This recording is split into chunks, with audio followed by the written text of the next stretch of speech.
There's no such thing as bad food. Welcome back to Strength Journal, where we make fitness simple and easy to understand for the majority of people. Now, if you haven't already, please do make sure to head over to the official Strength Journal website at officialstrengthjournal.com, where you can go ahead and pick up your free at-home and gym workout guides, as well as check out the About Me section to figure out some more about me, and tune in to the journal entries that I add after each and every video that basically just gives background context. But without further ado, we have made it to this week's video. And what is this week's video about? It is essentially a continuation of the video that we did last week, where we first mentioned the idea of diet.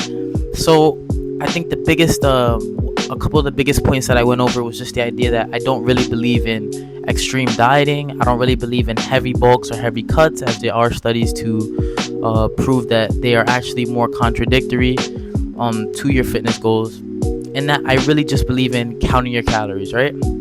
So I'm going to sort of dive into how this can be super flexible by introducing what I like to call the calorie bank. And the calorie bank is the concept of basically you have your daily calories, and that is what you have to spend for the day. But you can actually borrow calories from other days, and you're actually just borrowing from your net weekly calories. Now, what are net weekly calories? So, okay, I'm going to cut right now.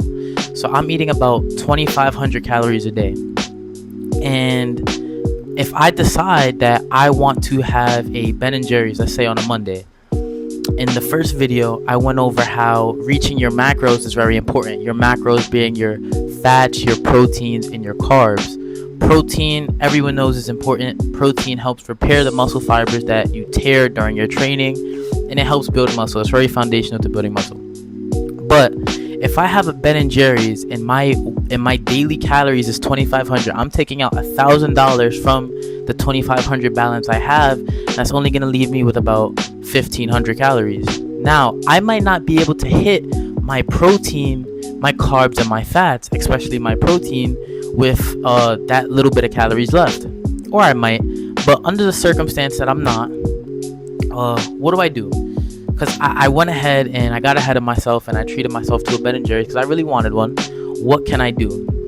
So I can actually go ahead and I can eat slightly over my calories. So let's say that I have a meal or two and I still need some more protein, so I go slightly over my calories. Because I had the Ben & Jerry's, I end up going over my calories by 1,000 to replace the food that I would have been able to eat in place of the Ben & Jerry's in the first place. So what am I doing?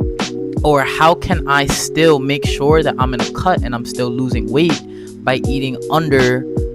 Basically, how can I make sure that I'm still in a deficit?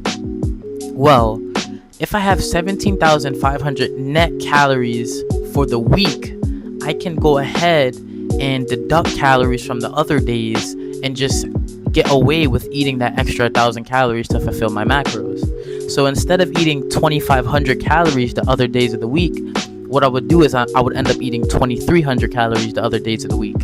This way, I still end up being in a deficit by the end of the week.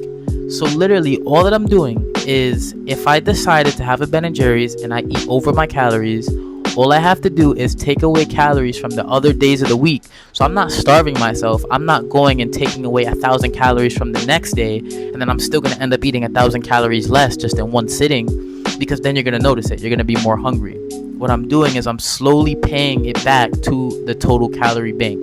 And this is basically the calorie bank concept, because if you go by this concept, you have a lot of wiggle room, and you have the ability to really enjoy you have the ability to really just enjoy yourself, have snacks here and there, but still make sure that you're eating in accordance to your fitness goals.